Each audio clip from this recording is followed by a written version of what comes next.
with Therapeutic Associates, and we're going to go through the post-workout stretching routine. So these are going to be more static stretches, holding for 15 to 30 seconds at a time.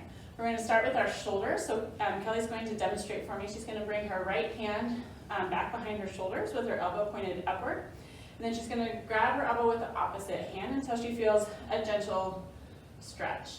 With all of our stretches, it should feel a little uncomfortable, but it shouldn't be painful. So if it's painful, back off the tension of the stretch. Next, Kelly's going to come sit down on the floor with her legs straight out in front of her. So this is going to be a nice stretch for the low back and the hamstring, so the back of your legs.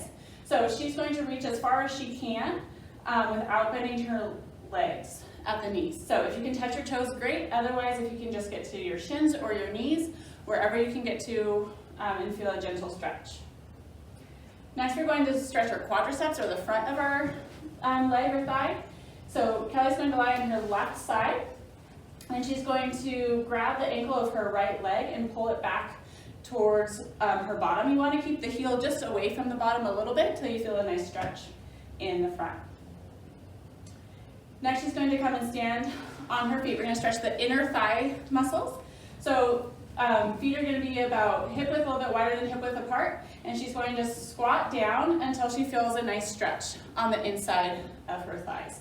Again, making sure knees are tracking with the toes and it shouldn't feel painful anywhere.